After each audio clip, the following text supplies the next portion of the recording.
All right. Good morning. Thank you everybody for showing up at 9:30 on a Saturday morning. Thank you everybody who came out last night to level 1. That was awesome. And I just want to start off with saying a huge thank you to CactusCon, who helped us put that together and actually came to us with the idea back at DEF CON last year and said, hey, we have a pretty fun party we do every year up in Vegas. And they said, let's do that again in 6 months. So this is kind of our halfway to DEF CON party last night. So now we're all halfway to DEF CON, and yeah, I guess we'll be going to the Las Vegas Convention Center in a few months there. So that being said, good morning, my name is Eli. This is a presentation that was born out of a rant I had in a meeting about iPhone 0 days and kind of digging into that and how we got here. So a quick little introduction. Full-time, daytime job is I'm a cyber threat intelligence analyst, and about a year and a half ago I decided to go back to school and get my master's, and I have to say if you are on the fence and thinking about going back to school, I highly, highly recommend it. The amount of just like explosive learning and growth I've had through this whole process has just been phenomenal. So I highly recommend it. It's been very beneficial to me. So again, that's just my experience. But if you're kind of on the fence and thinking about it, definitely recommend. It's been a very cool experience. That being said, what we're going to talk about today, iPhone vulnerabilities. Should we freak out about them? Digging in, who's using them? Let's talk about the data behind iPhones in 0 days. And then we're going to get into digital globalization, geopolitics, and the shifting interests of countries. And an interesting case study involving PGA Golf and Live Golf from last year, as well as a future assessment of what's going on in the valley with semiconductors. So the goal is to move to more of a strategic approach with how you evaluate your business partners, if you're an MSP or an MDR company, how you can better inform them and guide them on the risks to their business and what they might be looking at. At the same time, if you have executives who are saying, oh my gosh, there's a new freshly exploited iPhone 0 day, basically, long story short, unless you're a journalist or in human rights, take a deep breath, we're probably okay, because the chances of you being hit with that exploit are extremely slim, even if you are in one of those categories. But we also want to take a proactive approach to this stuff and not just sit on our heels, wait for the bad thing to happen, but also say, hey, we're looking at making an investment in our technology. Is there certain technologies that might be higher risk than others? So how it starts off, oh no, there's a new iPhone 0 day. What are we going to do? It usually starts off with somebody in the C-suite going to Bleeping Computer and seeing this. Apple issues emergency updates to fix 0 day use to hack iPhones. Oh, this is bad. Like all of our executives use iPhones and Macs, so this is serious news, right? So the problem, as I was digging into these, it causes panic. We have a lot of FUD, fear, uncertainty, and doubt, and it usually lacks a lot of detail, like a lot of detail. It's basically like, hey, here's the CVE number, here's the score, and you know it involves WebKit. Good luck. Well, there's absolutely no IOCs or indicators of compromise for me to go dig into. I can't go say, hey, we need to look for these phones or files on the phones. We need to look for this web traffic from our Macs or anything like that. Absolutely nothing. So it got kind of frustrating kind of quick about the usual kind of indicators you see and you use to look for to do threat hunts in your environment. So an example of case studies, and so this led me into digging into, so who's doing this stuff and who's doing these exploitations? Enter the NSO group. So, if you haven't heard of him, Jamal Khashoggi was a reporter, I believe he was a Saudi and American citizen, and he got lured to the Saudi embassy in Turkey in 2021 or 2019, one of those two, I can't remember. But anyway, they killed him there, they executed him, and they ended up finding out that his fiance's phone had been compromised with malware and spyware from a group called the NSO group. And so it actually led to the widow suing NSO Group. The lawsuit got dismissed last year for technicality reasons, but basically, yeah, they said, hey, we think that NSO Group was using their Pegasus malware to infect her phone and to help eavesdrop on Khashoggi and see what he was up to. Said, oh, that's an interesting case. So definitely strong, like human rights journalist angle there. Another interesting one, the Emir of Dubai in 2021, he hacked his ex-wife and 5 of her friends using NSO Group malware. It says here, however, in a judgment published on Wednesday, Sir Andrew McFarlane, president of the Family Division of the High Court, found that Sheikh Mohammed bin Rashid Al Maktoum had expressly or implicitly directed his agents to target the phone of Princess Haya, 2 of her solicitors, lawyers, including a member of the House of Lords, The princess's personal assistant and 2 members of her security staff. They went a little far on that one. So needless to say, the next day, or that night actually, they said, we shut down completely, hard-coded into the system, Pegasus, to all of our customers. We released a quick update in the middle of the night that none of our customers can work on UK numbers. So they just straight up blocked the +44 area code because they realized, we went a little far in this one, guys. We need to tone it down. So, okay, that's an interesting one to look at. A few weeks ago, India reported that politicians and journalists were getting compromised by this stuff. Several prominent Indian journalists whose reporting was critical of the government and its allies were recently targeted with Pegasus and that could hack into their phones, and Amnesty International analysis found. This is actually what the threat notification looks like when you get an alert from Apple that your phone has been compromised by Pegasus. It says, Apple has warned over a half dozen Indian lawmakers from Prime Minister Modi's main opposition that their phones are being targets of state-sponsored attacks. These people said Tuesday in a remarkable turn of events just months before the general elections in the South Asian nation. Interesting. So again, we're seeing, kind of inter-regional politics having a significant factor here. France actually had a couple members of their parliament, and I believe Macron's personal cell phone got compromised. They had secret talks with Israel, like, hey, knock this crap off. And the State Department employees in Uganda were actually hacked. Again, they were compromised, and Apple notified them. They got the little emergency notice there from Apple. And some of the articles said that they didn't know exactly who was responsible for it, but NSO did put out a statement saying they immediately terminated relevant customers' accounts. Even though they weren't sure who did it, they knew exactly which relevant customers to terminate. Interesting. And then, going back to last year, as recently as last summer and spring, so President Biden was actually planning on going to Hanoi last September. They're talking about selling Vietnam F-16s. Can you imagine out at Luke Air Force Base we have Vietnamese pilots learning to fly F-16s? It's a possibility, it seems.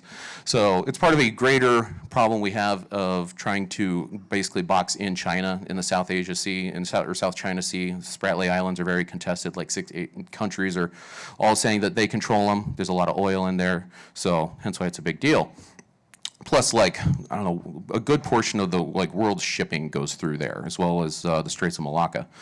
So what was happening is certain U.S. senators who were part of these trade negotiations and just discussions with Vietnam would start to get comments on their Twitter linking to certain stories, and they found that these stories were actually redirects that would compromise your phone if you hit it from your phone. So Amnesty International didn't actually publish this until after the Biden trip, just to kind of keep tensions kind of smooth. But it's just interesting again to see, we have this global issue of, state versus state relations, and now iPhone vulnerabilities are having to be hold on, don't disclose that just yet. We need to wait until after Biden's trip.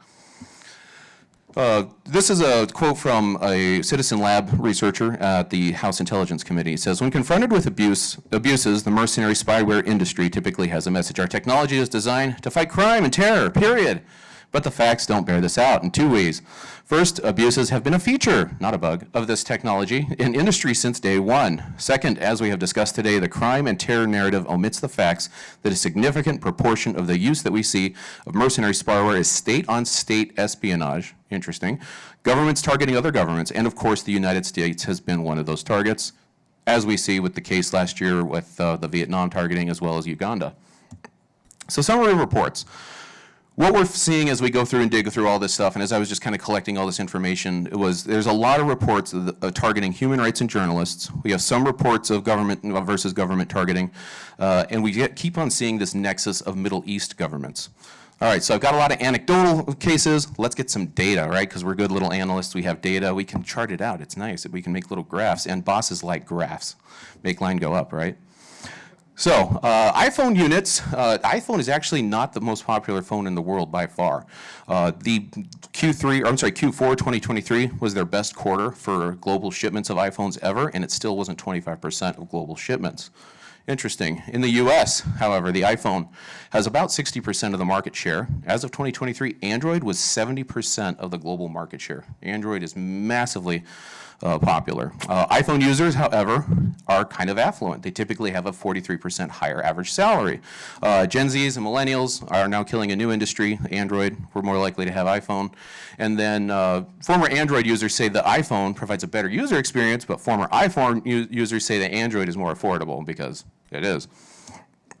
So last week, actually, Google was nice enough to publish a report from their threat analysis group, TAG, called Buying Spying. And it was a deep dive on a lot of this commercial surveillance vendor, or CSVs as they call them, who are selling these 0 days, and specifically around, a lot of it was around human rights and journalists and the iPhone 0-day problem. And then this point I think was really interesting because they kind of buried this huge nugget of data right there. Third, if governments ever had a monopoly on the most sophisticated capabilities, that era is certainly over. The private sector is now responsible for a significant portion of the most sophisticated tools we detect. In 2023, TAG discovered 25 0 days actively exploited in the wild, 20 of which were exploited by commercial surveillance vendors. That's what CSV stands for in this case.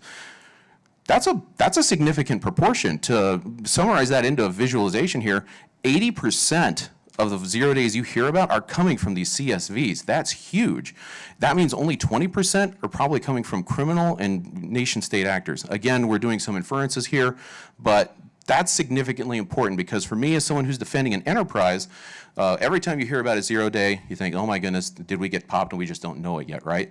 What we can do with this data is kind of take a deep breath and realize 80% of the 0 days you hear about out there are extremely sophisticated and highly unique in their targeting. Chances are you're probably good. That being said, last year we hit a new record of 0 days being deployed in the wild. It was like 83. And how many people had like Move It or Fortra or Citrix, things like that.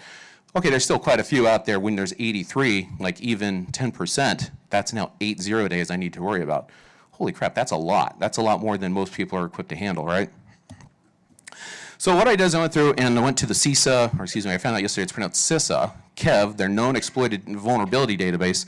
It's a fantastic tool if you're looking to find out what in your environment as far as CVEs is already being exploited in the wild.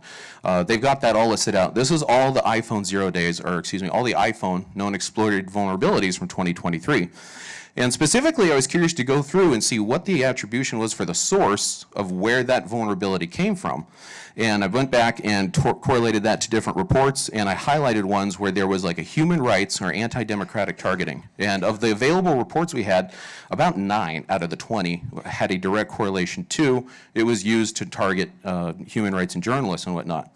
So I went back further, and in the TAG report, the Google Threat Analysis Group report last week, they actually took it a step further, and they actually attributed the CVE that was deployed directly to the 0 day vendor that is out there. So we see that it's almost a one-to-one attribution of the groups who did it and having a human rights journalist angle component to it. So this comes back to another interesting point and why I'm wearing this shirt today, attribution matters. So one of the big debates that I've heard quite a bit in cyber intelligence is, do I really care who's using this attack, who's doing it? And the answer is absolutely, for a couple of reasons. Number one, governments care because we need to have more deterrence in the cyber domain. I can't deter you from doing the bad thing if I don't know who's doing the bad thing, because I don't know who to sanction. I don't know who to put a $15 million bounty on their head like they just did yesterday or 2 days ago with Alpha V ransomware. So you can't impose that kind of cost and create friction to their operations if you're not finding out who it is. Attribution absolutely matters. Vice versa, attribution definitely matters for us as private sector defenders, because if I am just afraid of every single 0 day that comes out there, I'm going to be running around just exhausting myself. If I can start to dial in and be more specific and say, hey, there's a criminal group using this 0 day. Criminal groups are very opportunistic. They'll hit anyone. They don't care. Okay, I really care about that one. This 0 day is extremely rare and unique and specific in its targeting. Okay, we can take a deep breath, right? We can start to adjust our risk posture accordingly. I'm not saying don't care about them. Obviously we should, but what I'm saying is we don't need to panic. And Katie Nichols at, I can't remember which conference it was, but she recently did another talk on calming down about 0 days, because the vast majority of successful attacks come from CVEs that are already have patches available. So we need to start also dealing with, that 5-year-old Fortinet vulnerability that we have on the edge that's getting compromised left and right. So going back further, this is a visualization, and I colorized all the reports that indicated there was highly specific targeting. And the only three that I added from the previous is Kaspersky Security, actually. So they found a malware operation they called Operation Triangulation last year. They let Apple know, and they wrote a blog post later when Apple finally patched it and said, hey, we told you guys, and we'd let them know, but they just kind of ghosted us for 6 months. And anybody here do vulnerability research, you should be totally used to getting ghosted when you notify people of vulnerabilities. So not really much of a surprise there, right? But again, this goes back to now that number of where it's highly targeted, it now jumps from 9 to 12. So over 50% of the iPhone vulnerabilities last year, we now have actual data, not just presumptions from anecdotes. So that is, I think, super handy, again, in helping us identify our risk from this stuff. Note about biases. Oops. Note about biases. I don't know if you've ever seen this before, but this is an example from a story about survivor bias. As the story goes, in World War II, airplanes are flying over contested airspace in Europe and Germany. They're coming back with a bunch of holes in them. And they say, man, this is like a little diagram of all the planes that are coming back with holes. That's the areas that need armor. Whoop, time out, we misinterpreted the data. The actual places that need armor are the planes that aren't coming back because they're where we're not seeing holes, because obviously that's where they got hit and they didn't survive and come back. So with regards to all these reports that we're seeing and the data we do have, I have to recognize a few caveats. We're not hearing any cases of economic espionage. We're not hearing about business versus business. We're not hearing about governments versus business.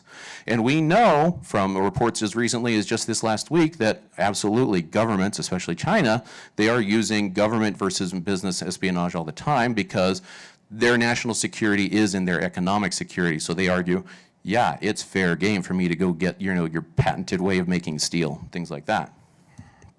So some conclusions that we can get from going through all this data and ingesting all this. It's really, really targeted, right? I mean, we've been mentioning that a lot. We've now got data. It's not just presumptions or, anecdotes. There's a significant price tag that makes it a serious barrier to entry. You can actually go on, I think it's Intellexia's website, and they have a standing bounty of how much they will pay for different vulnerabilities. It's like 1.5 million for a like iPhone, Privask, and things like that. 3 million for like a remote no-click full compromise, like bank, right? I was having some interesting conversations with some people yesterday about all this stuff too, and yes, it is definitely a thriving market. So the other thing is it's not likely to be exploited in the wild commonly. Of all of those CVEs that we posted, how many of those CVEs have a working exploit posted to GitHub that you can go download and try out on a vulnerable version of phone? I haven't been able to find one. Pretty much every other common CVE that you heard about last year, especially MoveIt, Citrix, things like that, all those, you can actually go on GitHub, you can download that exploit code. So this is, again, a little bit different beast. The exploit code isn't commonly available like we see in a lot of other cases. So let's switch gears. Let's talk about geopolitics at 9:30 in the morning. God bless you guys, you're here. All right, let's do it. So when we look around at what's been happening lately with regards to Israel, the Saudis, the Arab world, and iPhone stuff, we actually see that MBS called Netanyahu to renew Saudi Arabia's NSO license. Like, that's how important this was. You have one head of state calling the other saying, hey, we really appreciate this. We'd like to keep this agreement going. That's a big deal. In fact, it's so important that the Middle East Eye has said that this has been a core pillar of Israel's recent diplomacy. Oh my. So now we see that this isn't just a tool for eavesdropping on other countries as far as politics is concerned. It's now a tool to actually make your relations better with other countries. You can now export and kind of use this to build your own international cred, if you will. As of September of last year, we were on the verge of having normalized relations with Israel and Saudi Arabia. Can you imagine an Israeli embassy in Riyadh? Absolutely insane, right? Well, there's some theories that that's kind of why Iran was encouraging Hezbollah and everybody to go attack on October 7th, because Iran was looking around the neighborhood saying, if they all make friends with Israel and we're still over here not making friends with everybody and we're like dealing with all the sanctions, we're going to get left behind real bad. So that's the theory is that's kind of why they're trying to drive a wedge between Israel and the rest of the Arab community with the October 7th attacks and ongoing conflicts that we see there. Saudi Arabia's cyber capabilities have actually been ranked second globally, according to an article that came out on Dark Reading last year. I was kind of surprised because I can't say like I've heard of much happening as far as like Saudi Arabia and cyber, so digging into it more was primarily for a couple of things, like they hosted the Global Cybersecurity Forum in 2023. I didn't know that's a thing, but apparently they did. And they're actually opening a cybersecurity institute. Interesting. They're really interested in this cyber stuff. I wonder if they've seen some capabilities that kind of open their eyes to how handy it can be. And obviously the Israelis are demonstrating what it can do as far as just building relations. So some conclusions from all this: cyber capabilities are becoming a key component in the Middle East. There's significant investment by Saudi Arabia, and there's a significant use of cyber capabilities as Israel's foreign policy. Everyone is realizing this stuff is really, really handy, like really handy. So let's talk about a framework to conceptualize what we're saying, because now we have all this data, we have all these known knowns, we have all these assumptions, and we actually have a lot of conclusions and summaries. What can we do with it all? So anybody here remember the famous Donald Rumsfeld? There's no knowns, known unknowns, or we know what we know, but we don't know what we don't know, and things like that. So we know that the majority, if not 80%, are highly targeted. Certain groups are definitely using these 0 days. Certain groups are definitely getting hit by these 0 days. And the vast majority of these are coming from the commercial vendor space, according to this data. So if you've never seen it before, this is a really handy tool called the Diamond Model.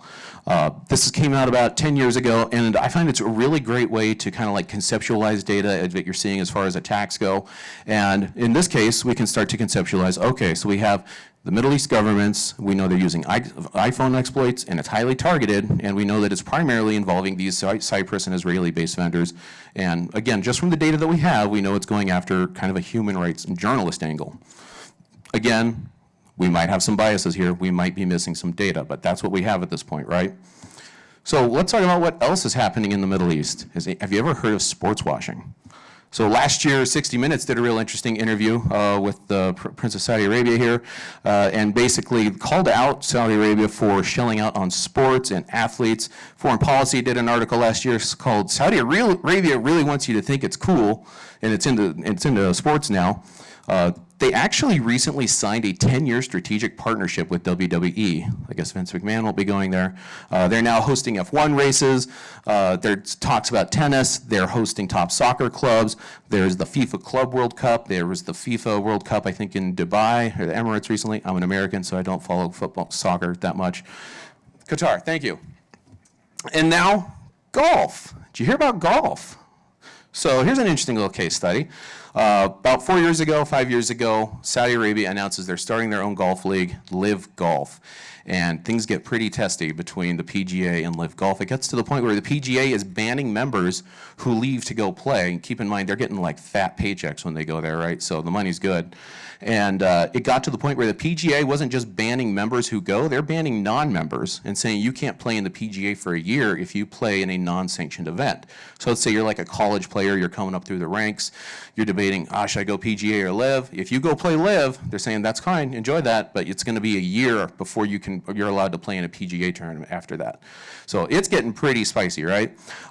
Sports Illustrated declared last March that the battle for golf supremacy is over. Live has lost. PGA has won. Suddenly, something changed. Just out of the blue on June 6th, PGA announced that they were merging with Live Golf, just out of nowhere.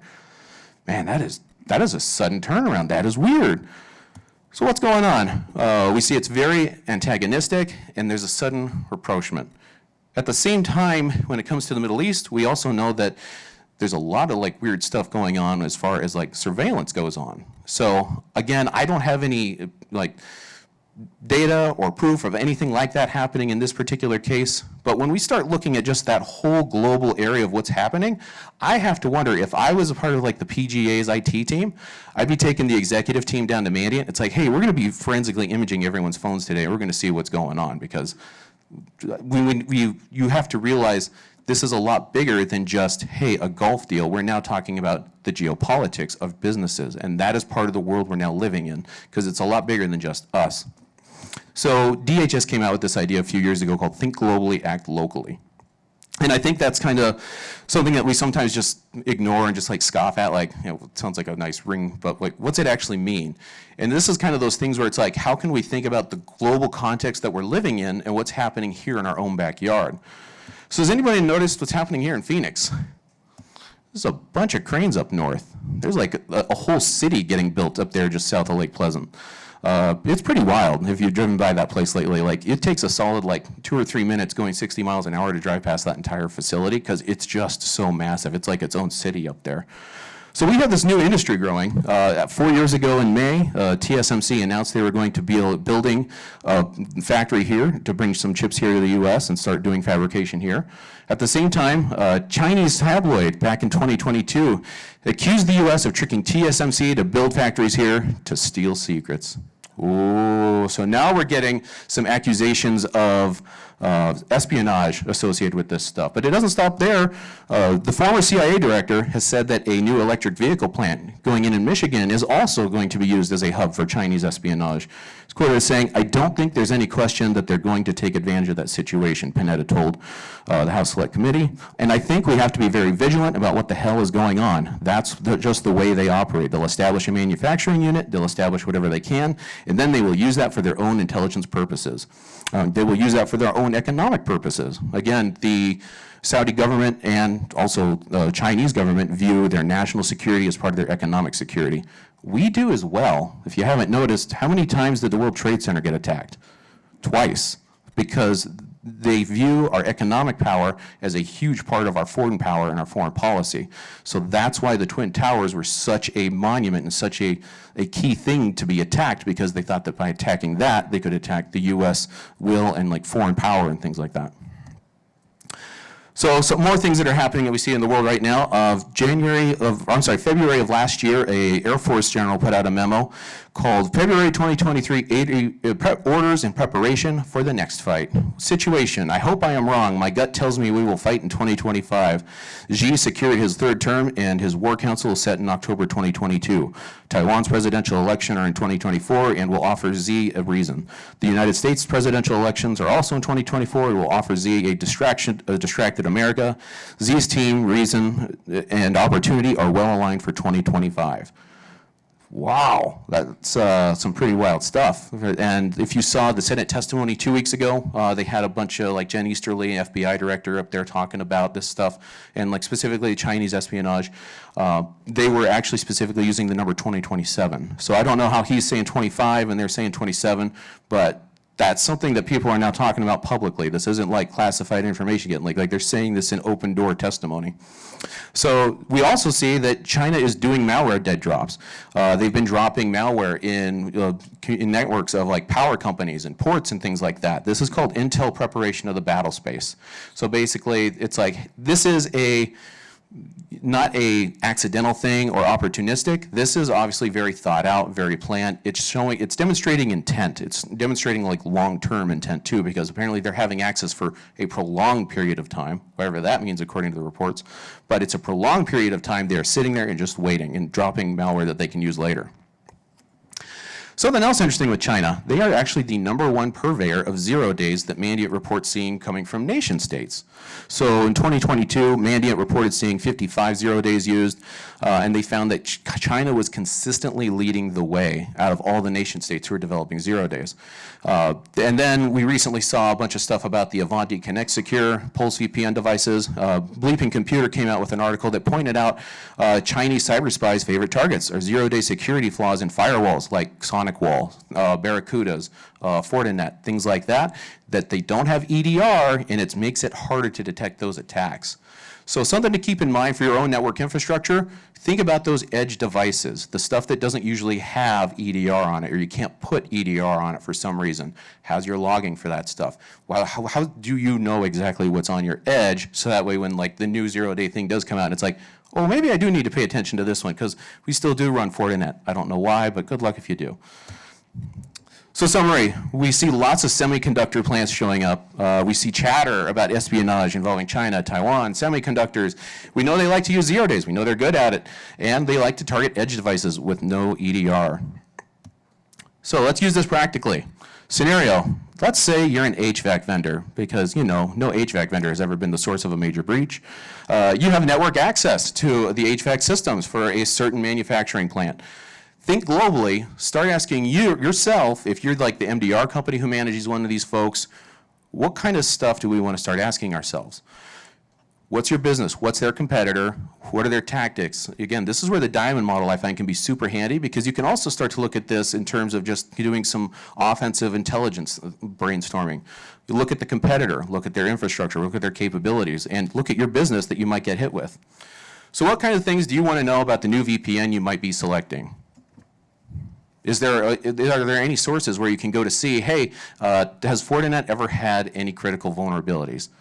Yes, they've gone about 8 days without one, so it's been great. There's other products that it's like, hey, maybe this product isn't so common for getting hit with vulnerabilities. Maybe this one is especially being targeted by China. Another one that I haven't heard people mention a lot, but Zoho, their AD+, that tool, that one also got compromised about 2 years ago by some Chinese 0 days.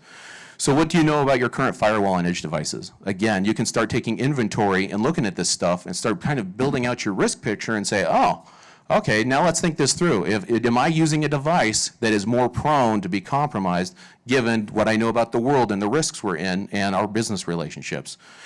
The goal is to be strategic and proactive. Recognize the global competitive environment we're in, because we have this information superhighway in our pockets with our phones that is a direct connection to pretty much every computer around the world, and we can start to take a proactive approach to risk and not just sit back and wait for the stuff to bite us.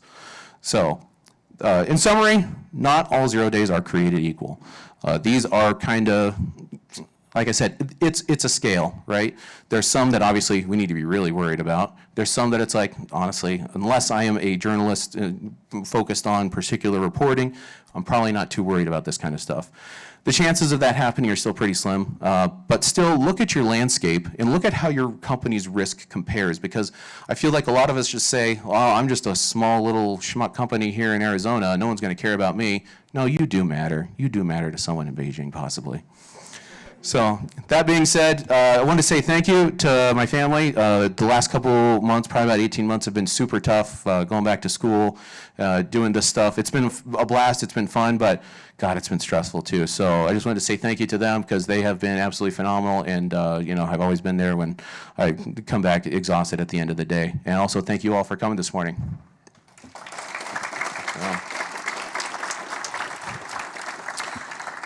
So any questions?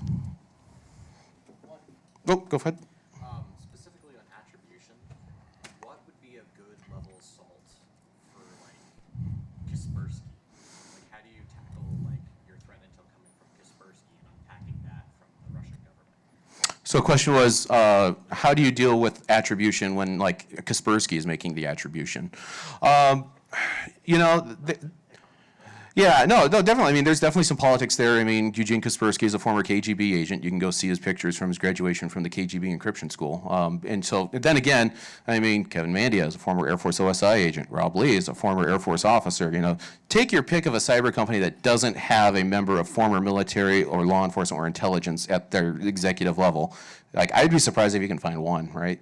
They're kind of all over.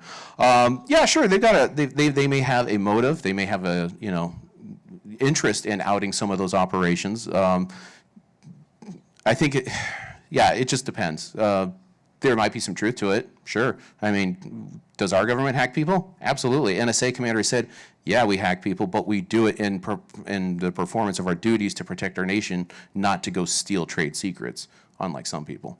So there was a question over here, and then we'll go back here.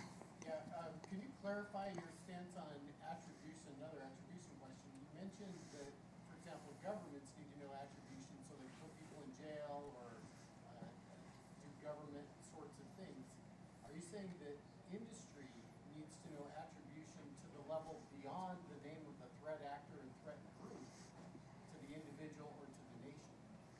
So the question was, and make sure I'm getting this right, so obviously countries need to be able to attribute attacks down to like the individual behind the keyboard so that they can make charges. Do companies need to be that specific in attribution? That's an interesting question. I think you could, it depends on the situation and context. In general, probably not. I would say you probably just need to know, what are their targets, what's their interests, and how do they operate. But again, usually when you're getting down to that level of attribution anyway, you're usually, pretty far down along that chain already. So, and then back here. How active is Pegasus now?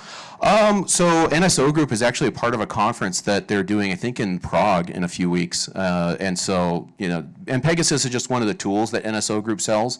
So, and Pegasus itself specifically, I don't know. Like that's like a hidden piece of malware that, it costs $1.5 million just to deploy. So people spend a lot of money to make sure no one finds it.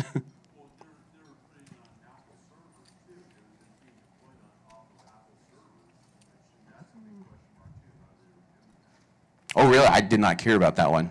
Oh, okay.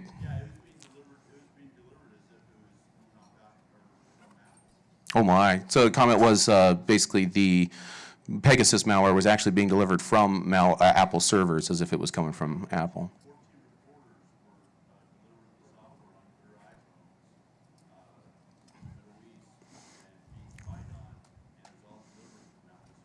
Ooh, that's rough.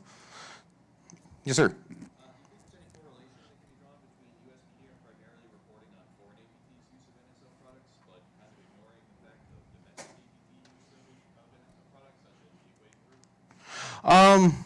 So what's the question exactly? Is media biased in their reporting, domestic U.S. media versus foreign media, and like who they're reporting on? Yeah, I mean, I think that's kind of just something we've kind of all noticed. Probably there is a little bit of that element to it, and especially what I've noticed with this stuff is the issue right here with what NSO has been doing isn't necessarily the fact that they're doing commercial surveillance vendoring. Like that's a thing. Where they crossed the line, where they screwed up, is they went after or allowed their tools to go after the wrong targets. It's now gotten to the point where last week the State Department issued visa bans for the NSO Group because they have been enabling this anti-democratic behavior. And it kind of goes back to a bigger picture question of, is technology advancing democracy, or is it being used to hurt democracy? And so there's this idea of, are we exporting democracy or are we exporting autocracy? China has certainly been working on exporting autocracy. They're actually hosting clinics to train third world countries and countries who lack cyber resources to how to train their police to do cyber investigations and do forensics and things like that. And so I think that's probably a bigger question of, how are these tools being used? If it's being used to hurt democracy and freedom of the press and things like that, that's where everyone is kind of stepping up right now and saying, guess what? You fucked up, you crossed the line, and now you're getting banned, and we're going to work with Google, and they're going to do some reporting, and they're going to name your company with the CVE you deployed. So I think that's kind of why this is such a big deal right now and why we're hearing so much about it, just because of that angle. And there was a question over here? Yes? The list, the name of the website with all the vulns, with known exploited vulns?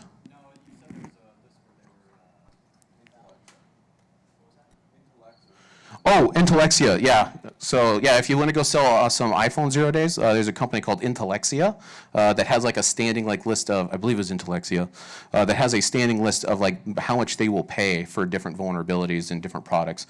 So they've kind of got the key stuff they're really interested in. They don't mention, I don't recall seeing Windows servers on there. They're not interested in those 0 days. They're like, hey, can you do this on Android? Can you do this on iPhone?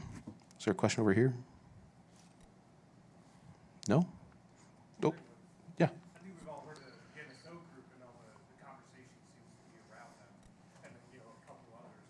They're, like in most industries, there's small up-and-coming businesses and things like that. Is that out there and we just don't hear about it, or is the... Oh, 100%. Yeah, so in the Google Analytics or Threat Analysis Group, the tag report, Buying Spying, they specifically mentioned there's some companies that are really heavy into OPSEC, and you can barely find any mentions of them. They don't have a website. Basically, you find their mention in a name in a contract for renting a building somewhere, and their name also pops up over here, and somebody screwed up and put it on their LinkedIn. And that's pretty much it as far as attribution of these companies existing and running around doing this stuff. So yeah, they're around, but some of them, they have varying degrees of exposure for sure. Yes? Do you think cybersecurity organizations are going to start to transition more to private intelligence? Are you seeing that? So the question is, are cybersecurity organizations transitioning to private intelligence? I mean, absolutely. You got Mandiant and CrowdStrike. They're definitely, the big dogs in the room when it comes to that sort of stuff. And we've been seeing that for the last 10 years.